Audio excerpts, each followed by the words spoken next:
जय गुरुदेव। और दोस्तों, मेरे चैनल सिद्ध सावर मंत्र में आपका एक बार फिर से हार्दिक स्वागत है। और देखिए, आज मैं आपके लिए जो वीडियो के माध्यम से जो मैं आपको जानकारी देने वाला हूं, उस जानकारी में आपको बहुत ही महत्वपूर्ण जानकारी है। क्योंकि अप्सरा, यक्षिणी, योगिनी, नायिका या फिर गंधर्व कन्या, ये जो भी साधनाएं हैं, इन साधनाओं में सबसे ज़्यादा श्रेष्ठ कौन सी साधना है? अगर हम भौतिक उपलब्धियों के साथ साथ, यानी कि अपने भौतिक सुखों के साथ साथ अगर आध्यात्मिक उन्नति की भी कामना करते हैं, तो इनमें सबसे जो सर्वश्रेष्ठ साधना है वो किसकी साधना है, इस बारे में मैं आज आपको डिटेल से बताऊंगा। यक्षिणियों के बारे में भी, अप्सराओं के बारे में भी और योगिनियों के बारे में भी। देखिए, वीडियो को ध्यान से देखना और पूरी वीडियो देखना। बीच में आधी अधूरी वीडियो देख करके कई लोग मुझसे फिर पूछते रहते हैं कि जी सामग्री कहाँ से मिलेगी, या फिर ऐसा आपने क्यों बोल दिया, ये कह दिया, वो कह दिया। तो इसलिए वीडियो को पूरी देखना, स्किप मत करना बिल्कुल भी। ये कुछ क्वेश्चन होते हैं जो कि सभी साधकों के हैं, और उन्हीं के बारे में मैं आपको ये वीडियो देने जा रहा हूँ। और देखिए, मैं आज आपसे एक चीज़ और शेयर करना चाहता हूँ कि YouTube ने अपनी तरफ से सिद्ध साबर मंत्र को एक अवार्ड दिया है, जिसकी मैं तस्वीर आपको दिखा रहा हूँ। सिल्वर प्ले बटन, जो कि YouTube ने सिद्ध साबर मंत्र को चूज किया है, पसंद किया है।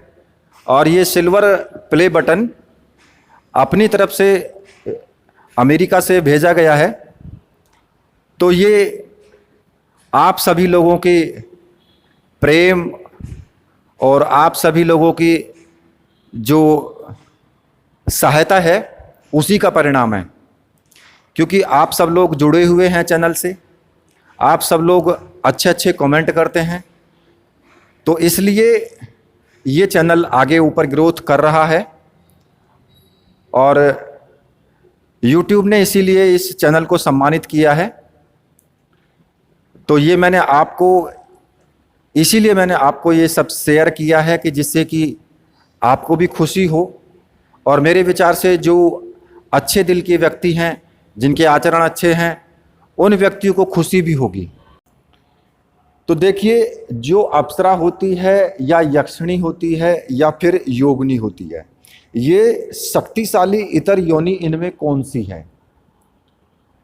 तो इनमें जो सर्वश्रेष्ठ और शक्तिशाली जिसको बोला जाता है, वो योगिनी शक्ति होती है। क्योंकि योगिनी शक्ति से हम हर प्रकार की इच्छाओं की पूर्ति की जा सकती है। योगिनी शक्ति जो 10 महाविद्या होती हैं, जो माता काली होती है, माता काली की जो सहचरी होती हैं वही योगिनियाँ होती हैं, और योगिनियाँ ही सारा कार्य करती हैं। तो इसलिए अप्सरा जो साधना है वो एक राजसिक साधना है, छोटी साधना है, लेकिन बहुत ही सुंदर साधना है।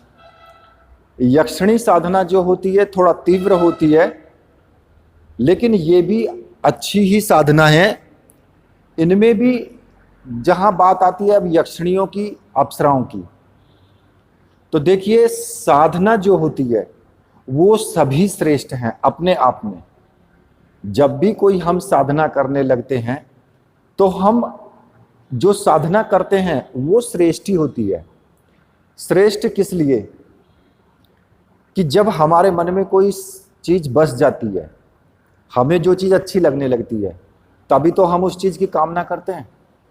तो इसलिए वही श्रेष्ठ हुई ना। तो इसलिए चाहे हम अप्सरा की साधना करें, या फिर योगिनी की साधना करें, या फिर यक्षिणी की साधना करें, साधना सभी अपने आप में श्रेष्ठ हैं और सभी दमदार हैं।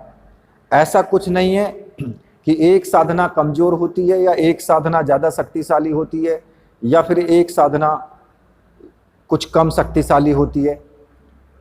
देखिए, ये सब हमारी जो आध्यात्मिक ऊर्जा है, जो हमारी मन की शक्ति है, जो हमारी भक्ति है, ये सब उसके ऊपर निर्भर करता है। हमारे अंदर जितनी ज़्यादा आध्यात्मिक ऊर्जा होगी, उतनी ही ज़्यादा शक्तिशाली पावरफुल साधना होगी, चाहे वो किसी की भी साधना है। ये जो इतर योनियां होती हैं, इनमें थोड़ा सा डिफरेंस ये होता है कि जो अप्सरा साधना है वो कोई भी व्यक्ति कर सकता है, कोई भी स्त्री पुरुष कोई भी कर सकता है इसको। स्त्रियां हमेशा सखी के रूप में इसको कर सकती हैं, पुरुष प्रेमिका और मित्र के रूप में इसको कर सकते हैं। रूप तो कई प्रकार से सभी रूपों में साधनाएं की जाती है, लेकिन अलग अलग ढंग से और अलग अलग विचारों से साधना की जाती है। अब बात आती है जहां पर कि भाई पत्नी रूप में या फिर और किसी रूप में जो साधना करते हैं, तो वो जो साधना है वो किसी और उच्च लेवल की साधना है। तो वो साधनाएं जब हम करते हैं तो हमारी आध्यात्मिक जो ऊर्जा है, उस ऊर्जा के आधार पर ही हम वो साधना करते हैं और तभी हमें उनमें सफलता भी मिलती है। अब बात आती है कि सबसे ज़्यादा कठिन कौन सी साधना है। सभी साधनाएं अपने आप में कठिन साधना है। कोई भी साधना सरल नहीं होती है, क्योंकि हम जो साधना करते हैं, चाहे वो किसी की भी साधना हो, अप्सरा की साधना हो, यक्षिणी की साधना हो या फिर योगिनी की साधना हो, कठिन सारी साधनाएं होती हैं। मेहनत सब में करनी पड़ती है, परीक्षा सब में देनी पड़ती है, तो इसलिए सभी कठिन हैं। चाहे आप किसी की भी साधना करके देख लेना, ये मैं नहीं कहता हूं, आप करके देखना प्रैक्टिकल, तो आपको पता लग जाएगा। और जिन्होंने की होगी उन्हें पता भी होगा, ठीक है। लेकिन अब बात आती है कि यक्षिणियों को कई किताबों में भी और कई गुरुओं के माध्यम से भी उनमें उनको जो है पिशाचिनी की तरह बताया गया है। और लेकिन कुछ यक्षिणियाँ तो बिल्कुल एकदम सात्विक और दैव्य प्रवृत्ति की भी होती हैं। तो देखिए, उसी तरीके से योगिनियाँ भी होती हैं। योगिनियों में भी सात्विक योगिनियाँ भी होती हैं, दैव्य प्रकृति की भी होती हैं और तीव्र भी होती हैं। तो कहते हैं ना कि जब एक कुल है, एक ही परिवार है और एक परिवार में तरह तरह के लोग मिलेंगे। एक तो ऐसा होगा कि जो बिल्कुल एकदम मांस मदिरा बिल्कुल नहीं खाएगा पिएगा, भगवान की भक्ति में लीन रहेगा और सदा सात्विक विचारों का होगा। लेकिन उसी परिवार में एक व्यक्ति ऐसा होगा कि भैया वो तो दारू भी पिएगा, इधर उधर की बातें भी करेगा, बबकारी भी मारेगा, लड़ाई झगड़े भी करेगा, सारे काम करेगा। तो एक ही कुल में कई तरह के लोग मिल जाते हैं। इसी तरीके से इनमें भी एक ही कुल में, ये सभी एक ही कुल की होती हैं, काली कुल की, तो इनमें भी हर तरह की योगिनियाँ होती हैं, सात्विक भी होती हैं और पिशाचिनी भी होती हैं। अब वो डिपेंड करता है हमारे ऊपर कि भाई हमने किसकी साधना करनी है, हमें सात्विक की करनी है या फिर पिशाचिनी वर्ग की करनी है। जो पिशाचिनी वर्ग की साधनाएं होती हैं उनमें जो 60 कर्म होते हैं, मारण मोहन वशीकरण उच्चाटन, ये तीव्रता के साथ ही वो कार्य कर सकती हैं जो पिशाचिनी वर्ग में आती हैं, ठीक है। और योगिनियों के द्वारा ये कार्य बड़ी अच्छी तरीके से किया जा सकता है, क्योंकि योगिनियाँ जो होती हैं वो 60 कर्मों में बहुत तेजी के साथ काम करती हैं और यक्षिणियाँ भी।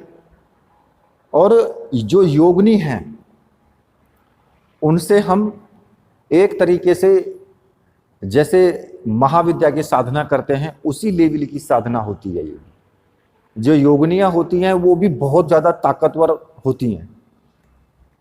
तो इसलिए सबसे ज़्यादा जो ताकतवर साधना है वो योगिनी साधना है। अप्सरा साधना से और यक्षिणी साधना से भी ताकतवर साधना योगनी साधना है। जिसने एक योगनी को भी प्रत्यक्ष सिद्ध कर लिया तो समझ लीजिए कि उसका जीवन बदल जाता है। उसमें धारा प्रवाह बोलने की शक्ति तीव्र हो जाती है और एक ही टॉपिक पर वो लगातार धारा प्रवाह बोलता रहता है। सभी प्रकार की घटनाओं का ज्ञान उससे होने लगता है। होने से पहले उसको पता लग जाता है कि ये कार्य होने वाला है। तो ये सभी चीजें योगनी के माध्यम से, यक्षिणियों के माध्यम से भी हो जाता है और अप्सराओं के माध्यम से भी होता है। क्योंकि जो हमारी ये जितनी भी अपरा शक्तियां हैं, इनमें हमारी, जब हम इनकी साधना करते हैं तो कुंडलिनी शक्ति की जो बहुत तेजी के साथ हमारी कुंडलिनी शक्ति ऊपर की तरफ उठती है इनकी साधनाओं में, तो इसलिए इनकी साधना जल्दी फलप्रद होती है। ठीक है। अब वही बात आती है कि भाई मान लिया हमने कि एक अप्सरा साधना सिद्ध कर ली, तो वो क्या 24 घंटे हमारे साथ सशरीर नहीं रह सकती? भाई अप्सरा साधना हमने सिद्ध कर ली है और प्रत्यक्ष रूप से सिद्ध कर ली, तो वो डिपेंड करता है कि आपने उससे वचन कौन सा लिया है। अगर आपने वचन ये उसने आपको ये वचन दिया है कि जब भी तुम मुझे बुलाओगे मैं आऊंगी और जो उस कार्य के लिए कहोगे वो मैं करूंगी, तो फिर जब तुम बुलाओगे वो तभी आएगी। अगर आपने ये वचन ले लिया है कि सशरीर आपको मेरे पास ही रहना है 24 घंटे मेरी ही जिंदगी में, तो फिर वो आपको अगर ऐसा वचन दे देती है तो फिर वो आपके साथ ही रहेगी। अब वो साधना अप्रत्यक्ष रूप से भी हो सकती है और प्रत्यक्ष रूप से भी हो सकती है। तो ये सभी छोटी छोटी चीजें हैं। और जो हमारी आध्यात्मिक उन्नति है, आध्यात्मिक उन्नति की जो आध्यात्मिक चीजें हैं उनमें हमें ज्ञान मिले, हमारे ज्ञान में बढ़ोतरी हो, तो उसके लिए अप्सरा साधना भी श्रेष्ठ साधना है, यक्षिणी साधना भी श्रेष्ठ साधना है और योगनी साधना भी श्रेष्ठ साधना है। बात वो नहीं है कि छोटे बड़े की, बात वो है कि हमारी प्रवृत्ति कैसी है, हमारी जो प्रवृत्ति है अंदर से, हमारे जो आचरण हैं वो कैसे हैं, डिपेंड करती है बात इस पर। साधना अगर आपने अप्सरा की है तो आध्यात्मिक उन्नति भी होगी आपकी और बहुत तीव्रता के साथ होगी, भौतिक सुखों की प्राप्ति भी होगी इस साधना को करने से। अगर हमारे खुद के आचरण अच्छे हैं, हम आध्यात्मिक क्षेत्र से जुड़े हुए हैं, हमारे जो भावनाएं हैं वो बड़ी अच्छी हैं, तो हमें वो सब चीजें इस साधना से भी प्राप्त होंगी। और अगर हम यक्षिणियों की साधना करते हैं तो अगर हमारे भाव, हमारे आचरण अच्छे हैं तो हमें यक्षिणी की साधना से भी वो सब चीजें प्राप्त होंगी। क्योंकि भौतिक सुखों के लिए यक्षिणी साधना भी श्रेष्ठ साधना है और आध्यात्मिक उन्नति के लिए भी यक्षिणी साधना सर्वश्रेष्ठ साधना है। अब योगनी की बात आती है तो योगनी भी उसी प्रकार से है। भाई साधना नहीं बिगड़ती है कभी, कहते ना कि साधना बिगड़ गई, साधना नहीं बिगड़ती है, हम बिगड़ते हैं। जब हम बिगड़ते हैं तो फिर वो साधना पूर्ण रूप से हमको बिगाड़ देती है। मेन जो कहानी होती है वो हमारे ऊपर डिपेंड करती है कि अगर हम अच्छे हैं तो सब अच्छे हैं और सामने वाला भी हमारे लिए अच्छा ही रहेगा। अगर हम बुरे हैं तो फिर सामने वाला भी हमें 2 थप्पड़ मारेगा ही मारेगा। तो इसलिए डिपेंड करता है हमारे ऊपर कि हम कौन सी साधना कर रहे हैं। सभी साधनाएं कठिन हैं और सभी साधनाएं आसान हैं। सभी दैव्य प्रकृति की भी हो सकती हैं और सभी पिशाचिनी प्रवृत्ति की भी हो सकती हैं। डिपेंड करता है कि हमने साधना किस तरीके से की है, हमारी साधना की विधि क्या है। वो सात्विक विधि के द्वारा हमने साधना की है या फिर हमने तामसी विधि के द्वारा साधना की है। देखिए बाबा भैरव की जो साधना होती है वो तामसी विधि से भी होती है, जिसमें दारू का भोग चढ़ाया जाता है, मांस का भोग दिया जाता है। लेकिन एक सात्विक विधि से भी होती है जो कि मैंने बताई है, और उसमें आप भोग में आप उनको मीठा दूध दे सकते हैं या फिर इमरती या पापड़ का भोग लगा सकते हैं। तो अब बात आई है तो दोनों ही चीजें कि भैरव साधना ही वो है और भैरव साधना ही वो है, लेकिन एक शमशान में की जाती है और एक तुम घर में बैठ के कर सकते हो। तो बात ये होती है कि हमने साधना की हमारी पद्धति कौन सी है।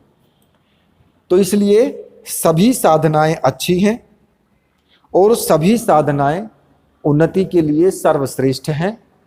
कोई सी भी साधना कम या ज्यादा नहीं होती है। तो ये जो मैंने आपको पूर्ण रूप से ये साधनाओं के बारे में जो ज्ञान दिया है, मेरे विचार से आप भली प्रकार से समझ चुके होंगे और आपको समझ में आ भी गया होगा।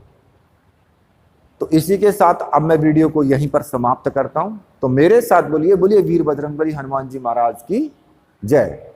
बोलिए मेरे परमहंस गुरुदेव की जय।